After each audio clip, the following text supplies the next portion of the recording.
अजून मला पुढचा प्रश्न थोडा असा विचारायचा आहे, की आत्ताच्या पिढीला 2 गोष्टींबद्दल त्यांचे खूप आग्रह आहेत किंवा काही ठाम मतं आहेत, म्हणणं आहे. एक तर मॅरेज या इन्स्टिट्यूशन बद्दल काही म्हणणं आहे, की यार बहुत कमिटमेंट देना पडता है ना? So I don't know whether I want to get into it or not. असं म्हणणारा एक वर्ग आपल्याला दिसतो. आणि दुसरं आय नीड माय स्पेस. मला वाटतं की या दोन्ही स्टेटमेंट्स वरती जरा थोडंसं बोलावं आपण. मला वाटतं की हा एक म्हणजे माझं 2 वर्षापूर्वी लग्न झालं आणि सो तो जो फेज होता लग्न होईपर्यंतचा, तर एक कुठेतरी प्रेशर होता, कारण त्या आधी जे काही इंडिपेंडन्स एका व्यक्तीचं असायचं, म्हणजे स्पेस म्हणा किंवा काही म्हणा त्याला, की मी बाहेर जायचो, फिरायचो, रात्री बाहेर जेवायचो, मित्रांबरोबर असायचो, उशिरा यायचो, मला विचारणारं कोण नव्हतं. म्हणजे मी आई वडिलांबरोबर जायचो, पण ते मला विचारायचं नाही, तू जा, ठीक आहे. पण ती एक भीती असायची, बायको आल्यानंतर आता I am answerable to her, ते माझं कुठेतरी फ्रीडम कर्व होईल.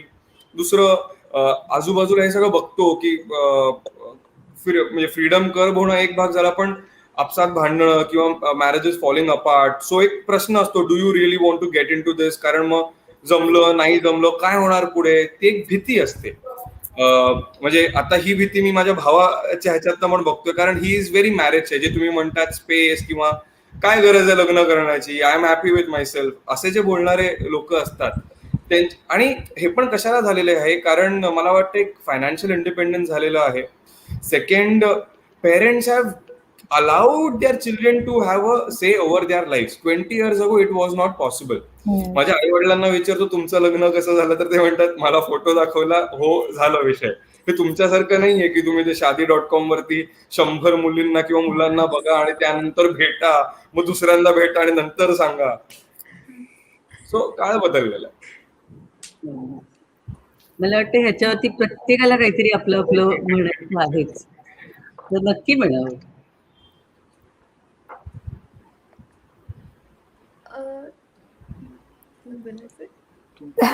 फॉर्म्युलेट करतो, मला पॉइंट कळला नाही माझा. सो अबाउट स्पेस, तर मॅरेज मध्ये किंवा रिलेशनशिप मध्ये people say that I need space. So that is actually very relative. And what I personally feel is that every relationship has its own place, and you cannot put the pressure of every single relationship on your better half, your wife, your girlfriend, whoever it is.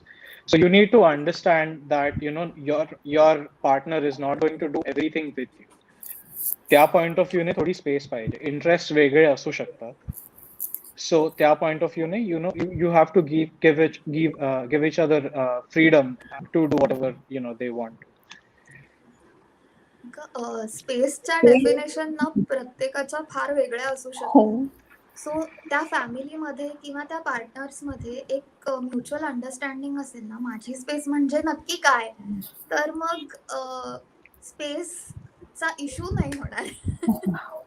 आणि ती space partners नाही, मुलांना सुद्धा फॅमिलीमध्ये in general आपल्या फॅमिलीमध्ये पण आपण एकमेकांना स्पेस देतो नकळत. फक्त when it comes to getting into a relationship with a so-called stranger who eventually is not going to be a stranger because he or she is going to be your life partner, ते एक जी भीती असते की जे तुम्ही already तुमच्या existing फॅमिलीसाठी करताय विदाउट नोईंग, ते तुम्हाला इंटेन्शनली करायला लागणार आहे to for someone who you barely know. This is only with arranged marriage couples, I guess. Love marriage मध्ये थोडंसं ऑलरेडी स्पेस देण्यात सुरू केलेलं असतं असं मला वाटतं. But still even love marriages can be like that की when you are girlfriend boyfriend dynamic वेगळं असतं, when you become a husband and wife the dynamic changes. But I think everyone realizes eventually ki space, as Anuja said, the definition of space can differ from person to person, and you have to give space and get space from the other person, which eventually happens. It's just a matter of accepting the fact that you will have to go through it. So आणि भीती असं मला वाटतं to add to that, भीती तर आपल्याला camera समोर जाण्याची पण वाटते, परीक्षा द्यायची पण वाटते आणि किती गोष्टींची वाटते. तर त्यात म्हणजे if you are ready, you don't have to be scared, just go for it. आणि दुसरं म्हणजे कमिटमेंटची भीती वाटायचं म्हणजे हे असं होतं की मला मिळेल की नाही स्पेस, आणि मग बाकीच्या सगळ्या गोष्टींमध्ये आपण हे विसरतो की अरे आपण फॅमिली बरोबरच राहिलेलो आहे. सो आपल्याला त्यांनी सांभाळून घेतलंय, तसं आपला पार्टनरही आपल्याला सांभाळून घेईल आणि आपणही त्याला सांभाळून घ्यायचंय. एक्झॅक्टली. तर त्यात घाबरण्यासारखं काही नाहीये. तो पण किंवा तो एकमेव थोडी चूक केलं, डिसिजन आपणही फॅक्टर. चुकू शकतो. हा, फक्त एकमेकांना सांभाळून घेतलं म्हणजे झालं तसं. तो डिसिजन फॅक्टर नसायला पाहिजे as in to get married. पण असं यात आणखीन एक ऍड करायचं म्हणजे एकमेकांवर लोड खूप टाकण्यापेक्षा स्वतः आपल्या आपल्या डिसिजन्सची थोडी ओनरशिप घेऊन किंवा हा. Stand by what you have decided, right? So मग पळून का जायचंय? फेस युअर फिअर ना. काय आहे, बसून रिझॉल्व्ह करा, म्हणजे जे पण आहे हो.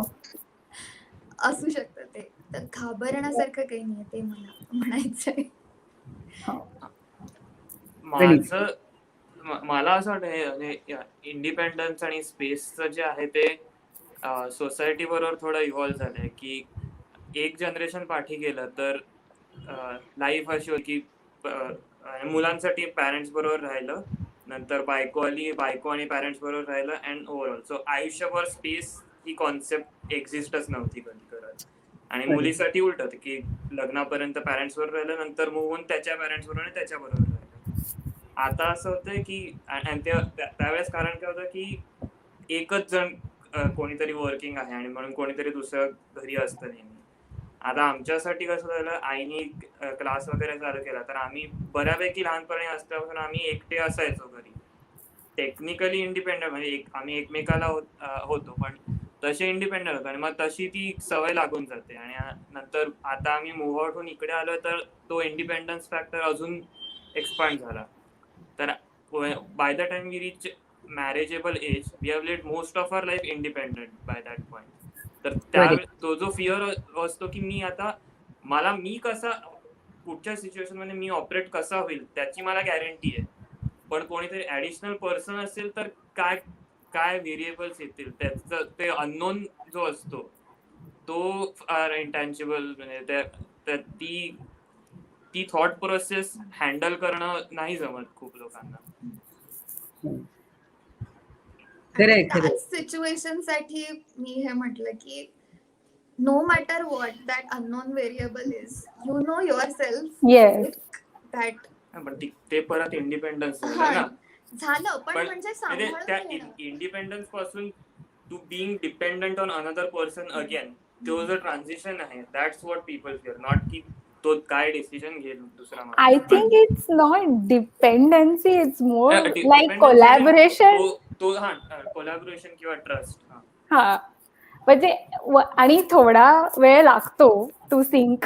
आणि ते ऑब्वियस आहे कन्सिडरिंग दोन कम्प्लिटली डिफरंट लोक when they come together, live together 24/7, there has to be something. but तो जो एक सिंक व्हायला जेवढा वेळ लागतो, आय थिंक त्याच्यात पण एक वेगळी मजा असते आणि ते होतं इव्हेंच्युअली सिंक. आणि मग it's more collaborative than mutual dependency असं मला वाटतं.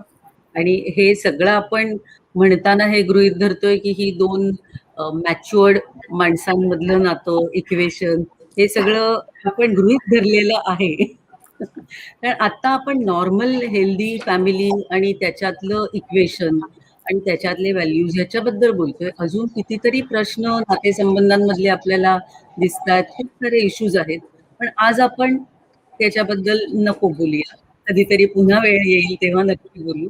मला असं वाटतं की आता जे तुम्ही आता फ्रीडम च्या बद्दल बोलताय आणि थोडंसं आता ज्या पद्धतीने ह्या सगळ्या सोशल मीडिया त्याचा जो ऍक्सेस आपल्याला आहे आणि ज्या प्रकारचं फ्री लाईफस्टाईल ही लग्नापूर्वी अनुभवलेली आहे, तिथून खूप वेगवेगळ्या प्रकारच्या समाजातले इश्यू आणि प्रश्न आपल्याला दिसत आहेत.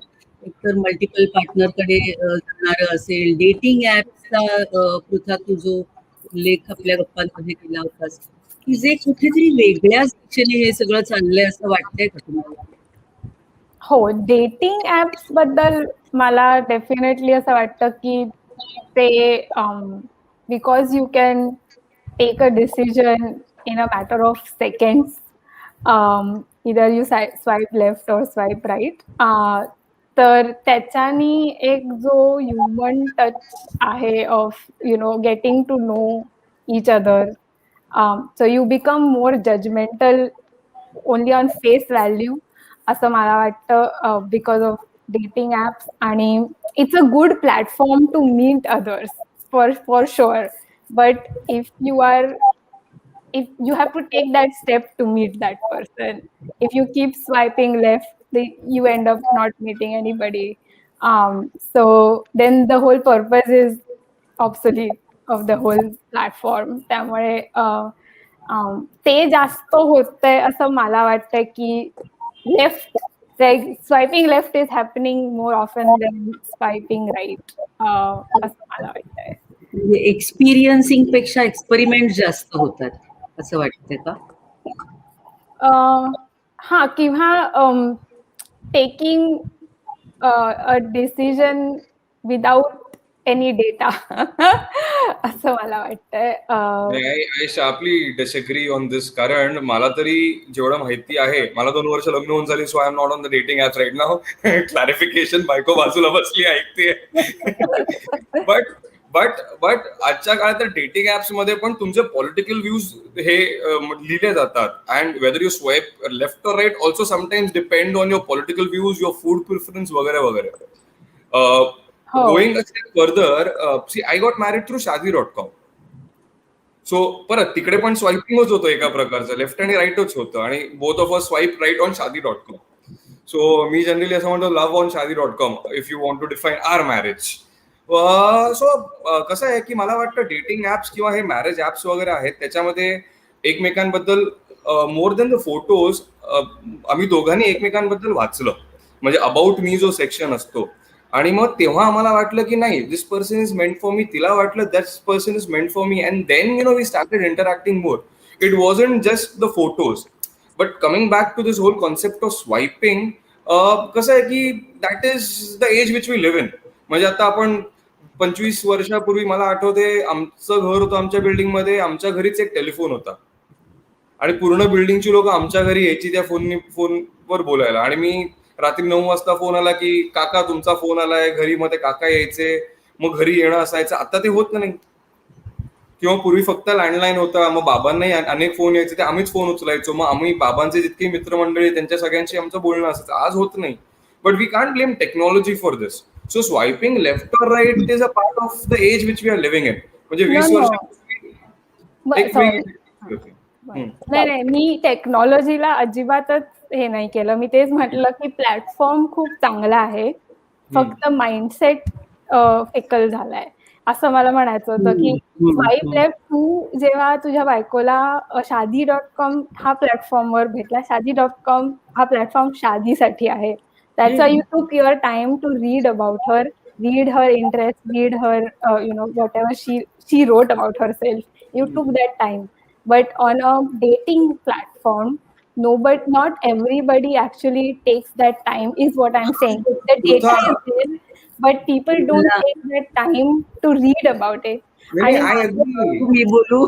नाही, मला त्याच्यात एकच म्हणायचंय की जे वाचणारे आहेत ना, ते डेटिंग वरती पण वाचतात, आधीवरती पण वाचतात. म्हणजे एक उदाहरण देतो, 20 वर्षापूर्वी म्हणजे माझ्या मामाचं वगैरे जेव्हा लग्न झालं त्यांच्याकडे फोटोज यायचे, आता तुम्ही फोटो स्वाईप लेफ्ट आणि राईट करून फक्त चूज करणं, फोटोच्या आधारावर सुंदर मुलगी आहे, अरे चष्मा नाहीये तिला, असे सगळे क्रायटेरियाज होते 20 वर्षापूर्वी चूज करण्यासाठी. So hollow people were 20 years ago who just looked at the photo. Oh. And then there were people 20 years ago who looked at the family, who looked at the individual, what she is doing, what her likes are, and then they took a call. So it is just a continuation, पण आज आपल्याला ते टेक्नॉलॉजीमध्ये दिसतं. True. मला वाटतं की पृथ्वीचे आणि देवेंद्रचे दोघांचेही पॉइंट ऑफ रेफरन्सेस वेगवेगळे आहेत. त्यामुळे शादी.com सारख्या ऍप बद्दल काही कोणाचं म्हणणंच नाहीये. पण जी ती म्हणते ते आताची जी एक पुढची जनरेशन आहे, आणखीन कदाचित तुम्ही सगळे 30शीतले आहात बऱ्यापैकी, जी आता 20शीतली जनरेशन आहे ती याकडे खूप वेगळ्या प्रकाराने खूप पुन्हा पाहते. वेगळ्या पद्धतीने बघते. त्याच्यासाठी इट्स लाईक ओके एक्सपेरिमेंट है, उसमें क्या जाता है, अशा टाईपचा एक थोडासा ऍटिट्यूडनल चेंज आपल्याला ओव्हरऑलच दिसतोय, जो फक्त फॅमिली व्हॅल्यूजचा त्याच्यावरचा प्रभाव पुरेसा नाहीये, तर ह्या सगळ्या प्रकारची जी माध्यम आहेत त्याचाही खूप प्रभाव त्याच्यावरती आहे. मला आता शेवटाकडे जायला लागेल. आपल्याला खूप छान चाललंय गप्पा, पण काहीतरी लिमिट ठेवायला लागेल. म्हणून तुम्हाला सगळ्यांना काय वाटतंय की एकतर ह्या सगळ्या ज्या वेगवेगळ्या प्रकारच्या फॅमिलीजचा आपण जो उल्लेख केला, त्या सगळ्यामध्ये स्ट्रॉंग व्हॅल्यू कुठली असली पाहिजे? जसं उदाहरणार्थ आम्ही म्हणतो की एक सिमेट्रिकल फॅमिली, सममिती असणारी, म्हणजे प्रत्येकाला एक समान स्थान त्या फॅमिलीमध्ये असलं पाहिजे. आजच्या वेगवेगळ्या ह्या प्रकारच्या फॅमिलीजमध्ये हे असेलच का माहित नाही. सुरुवातीला तुम्ही एकत्र येणं आणि नंतर ते टिकवणं याच्यामध्ये खूप काय काय बरंच पाणी वाहून जातं म्हणतात तसं बऱ्याच गोष्टी घडत असतात. मला असं वाटतं की फॅमिली व्हॅल्यूज हा विचार करताना पुढची जनरेशन, लहान मुलं ही जेव्हा त्या यांच्या दृष्टिकोनातून आपण विचार करतो, तेव्हा ती फॅमिलीचं महत्व, त्या मुलांच्या आयुष्यातलं काय आहे, जेव्हा आपण आपापली लहानपणं आठवतो तेव्हा ते एक प्रोटेक्शन, ती एक सिक्युरिटी, ती एक ते प्रेम, तो आधार, हे सगळं आपल्याला मिळालं. त्यामुळे आपण खरंच देवाचे आभार मानू की या प्रकारचं एक आपल्याला लहानपण मिळालं. ही पुढची जी आता बदलणाऱ्या फॅमिली सिस्टीम ज्या सगळ्या दिसतात आपल्याला, शिफ्ट जो दिसतोय, जी आपण सुरुवात केली चर्चेची, त्यामध्ये तुम्हाला पुढचं फ्युचर कसं दिसतंय ओव्हरऑल या फॅमिली, या इन्स्टिट्यूशनचं? हा शेवटचा प्रश्न आहे आपला. Future is there and it is going to evolve and we don't know how it is going to evolve. जसं आधी मोठी घरं असायची, म्हणजे मी ऐकले माझ्या आजी आजोबांकडे असे 50-70 जण एका घरी राहायचे आणि एकच चूल असायची. इव्हेंच्युअली मध्ये आपण जॉईंट फॅमिली म्हणतो, जिकडे एक 10-14-15 लोक राहायचे. It came to a nuclear family. आणि आता माहिती नाही पुढे कसं होणार. Maybe will go back to a joint family. It time will tell. But the equal responsibility also lies on the previous generation. म्हणजे आमच्या पिढीवरती जबाबदारी आहेच की फॅमिली सिस्टम जोपासून ठेवायला हवी, पण जी आधीची पिढी आहे त्यांच्यावरती पण आहे. And one of the factors which will determine that is how you treat women in the family. Whether it is your wife, whether it is your child, whether it is your mother. म्हणजे आजच्या काळात एक जो major फरक झालाय, म्हणजे मला वाटतं प्रणितीने जो उल्लेख केला की आधी कसं असायचं, म्हणजे मुलगा आई वडिलांबरोबरच राहायचा आणि बायको येऊन तिकडेच राहायची, आणि मे बी ती बायको was not working and was dependent. म्हणजे आज हे सगळं बदललेलं आहे. ती बायको सक्षम आहे, तीही काम करते, आणि आई वडिलांबरोबर जेव्हा राहतो, मी माझ्या फ्रेंड सर्कलमध्ये वगैरे बघतो, आई वडील म्हणजे मेल चाइल्ड आणि फिमेल चाइल्ड याच्यामध्ये कुठेतरी तो कधीतरी तो फरक येतो. जेव्हापर्यंत ते फरक राहणार आहे तेव्हापर्यंत तो फ्रिक्शन राहणार आहे. जेव्हा म्हणजे माझी बायको अशा फ्रेजेस, तिने एक टर्म दिलेले आहे, raja beta syndrome. The Indian family system is suffering from this raja beta syndrome. मेरा राजा बेटा घर पे आ गया, मेरे राजा बेटे को क्या हो गया. आणि सो जेव्हापर्यंत हे राहील तेव्हापर्यंत ते प्रॉब्लेम्स राहणार कुठेतरी त्या आधीच्या. कारण कसं आहे, मला नाही वाटत अनुजा, प्रणित, आदित्य किंवा पृथा, आमच्या जनरेशन मध्ये काही प्रॉब्लेम आहे. We equally respect the woman, we equally respect the men. आणि जे मुलं आहेत ते स्वतःहून व्हॉलंटिअर करून घरी मदत करतात, बायकोला मदत करतात. प्रॉब्लेम कुठे येतो, ते आई वडिलांना ते कुठेतरी त्यांच्या काळाचे जे रोल्स असतात फिक्स्ड, मुलांनी बाहेर जाऊन कमवून आणावं आणि मुलींनी घरचं काम करावं, हे बदलायला हवं. And perhaps that will somehow also determine which course the Indian family system will take in the near future, is what I feel. I think it is bright आहे. चेंजिंग. हो, फ्युचर खूप ब्राईट फ्युचर आहे. Bright आहे आणि लहान मुलं पण खूप अडॅप्टिव्ह आहेत. आणि तसंच मला ओव्हरऑल मागच्या जनरेशन पासून पुढच्या जनरेशन पर्यंत आपण जसं इव्हॉल्व्ह होत गेलो टेक्नॉलॉजीच्या दृष्टीने, सेम थिंग आपण नवीन ज्या गोष्टी येतात त्या जवळ करत करत आणि इवन पेरेंटिंगच्या गोष्टी ज्या होतील त्या पण सगळ्या चेंज होत जातील पुढे. आणि त्यात सुद्धा बेसिकली जे चांगलं आहे ते घ्यावं आणि जे आपल्याला नाही पटत किंवा काय ते ठीक आहे, आय रिस्पेक्ट ते त्याचं ओपिनियन. हे जे फेसबुक आणि व्हॉट्सअप आहेत ना, they have really gotten the extended family very close by. For example, माझी सख्खी मावशी लंडनला असते. आम्ही वर्षातनं 2-3 वेळा तिला त्या ISD बूथच्या बाहेर उभं राहून कॉल करायला जायचो. मध्ये मिनिटावरती लक्ष असायचं किती रुपये खर्च होत आहेत. आज माझी आई लिटरली रोज तिच्याशी व्हॉट्सअप कॉल करते आणि शी इज अपडेटेड अबाउट मावशीचं डोकं दुखतंय, आज घरी काय बनवलं जेवायला, लंडनचं, म्हणजे शी इज व्हेरी अपडेटेड. सिमिलरली माझी आजी आहे जी 80 आहे. ती बोरिवली म्हणजे आमच्या घराजवळच राहते, पण लॉकडाऊनच्या काळी भेटणं पॉसिबल नाहीये. सो आज ती पण कम्फर्टेबली व्हॉट्सअप व्हिडिओ कॉल करते आणि ते जे गॅप आहे, स्पेस आहे किंवा इमोशनल डिस्कनेक्ट आहे ते कमी झालेलं आहे. सो म्हणून एक जे फ्युचर मध्ये टेक्नॉलॉजीचा पण असाही रोल आहे. आता आमच्या गावी जे नातेवाईक होते, आम्ही मुंबईत असल्यामुळे आमचं काहीच, मँगलोरमध्ये आमचं गाव आहे, सो आमचं इतकं टच नव्हतं. बट गेल्या 4-5 वर्षात फेसबुकमध्ये आई कनेक्ट झाली आणि आता लिटरली आठवड्यातून एकदा त्यांच्याशी बोलते. सो असाही एक रोल आहे की technology has also played the role of getting these people connected once again. हो, म्हणजे ही जी एक्सटेंडेड फॅमिली आहे, जी हॉरिझॉन्टल फॅमिली आपण म्हणतो, खूप वेगवेगळ्या प्रकारे अदरवाईज लांब गेलेली, ती नक्कीच जवळ आली आहे. आपण जे शिफ्ट फॅमिली मधले म्हणत होतो ना, त्याच्याबद्दल थोडंसं मी विचारत होते. त्याच्यात आली आहेत तुमची मतं अर्थातच, की माझ्या मते ते शिफ्ट आलाय बिकॉज ॲज आता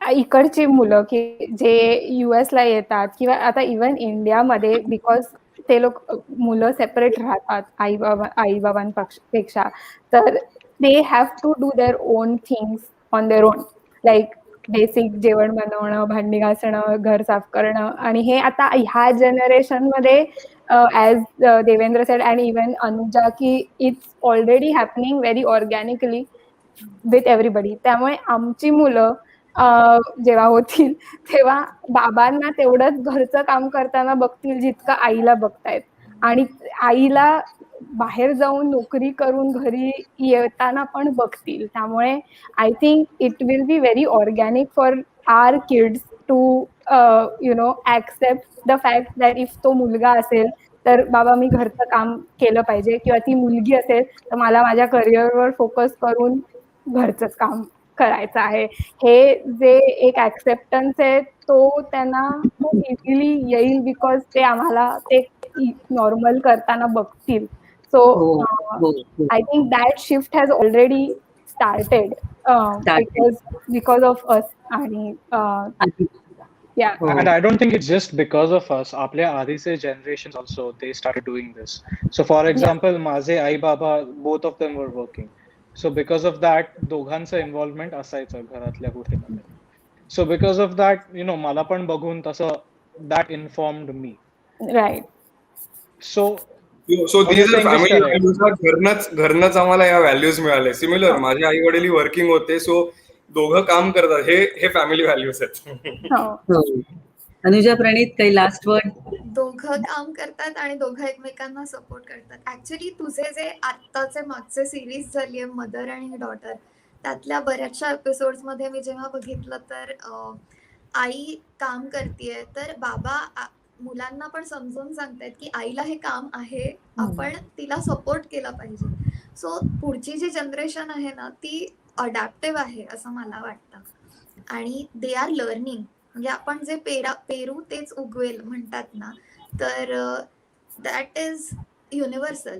असं नाहीये की ते इंडियात वेगळं आहे आणि इकडे हो. वेगळं आहे आणि असं नाहीये. म्हणजे आपण जे पुढच्या जनरेशनला देऊ त्याचं ते सोनंच करतील. वाह! चांगलंच आहे पुढचं. वाह, वाह, वाह, वाह, वाह, वाह, वाह! ये कुछ लास्ट लाइन है आपका? थोडा मोठा पॉइंट येतो त्या डोक्यामध्ये खरं तर. पण एवढंच म्हणून की लॉकडाऊनमुळे ऍक्च्युली एक इनडायरेक्टली काय झालंय की सगळ्यांना वर्क फ्रॉम होम करायची एक सवय लागली. त्याच्यामुळे तो एक ऑप्शन एक ओपन अप झाला. कारण की एक फिअर खूप येत होता, अरे आपण दोघं घराबाहेर आहेत तर मुलांना शिकवणार कोण, आपण एकटे न्यूक्लिअर फॅमिली राहतोय, मुलांना शिकवणार कोण व्हॅल्यूज. पण आता वर्क फ्रॉम होम हा ऑप्शन असल्यामुळे आणि वर्षभर आता मुलांबरोबर राहून त्यांनी ऑब्झर्व केलेलं, आई वडील काम करून सगळं करतायत आणि आता going ahead there will be that flexible option की एक आठवडा बाबा घरी राहिली, एक आठवडा आई घरी राहिली. तर तो एक ऍक्सेलरेशन जे झालंय आणि तो जो जम्प ऑर्गॅनिकली झालाय त्याचा खूप इफेक्ट आता जाणवत. मला असं वाटतं की आमची पिढी जी आमची पिढी आणि आमच्या आधीची पिढी जी एक चिंता व्यक्त करत असते की काय माहिती आता हे पुढे कसं होणार आहे ह्या मुलांचं वगैरे वगैरे, तर आजच्या तुमच्या सगळ्या गप्पातून एक खूप छान ॲश्युरन्स मिळालाय की डोंट वरी, सब अच्छा होने वाला है. आणि अनुजा तू खूप छान म्हटलंस की पेरेल तसं उगवतं, त्यामुळे आहे ना आपण काही ना काहीतरी थोडं थोडं छान छान छान. खूप बरं वाटलं तुमच्याशी गप्पा मारून आणि थँक्यू सो मच सगळ्यांनी एवढा वेळ दिलाय आजच्या एपिसोडसाठी. थँक्यू आम्हाला बोलवल्याबद्दल. थँक्यू. थँक्यू आम्हाला हो बोलवल्याबद्दल. खूप मजा छान आली. वाटलं गप्पा हो मारून. Thank you. Thank you. Bye bye. Bye. Bye.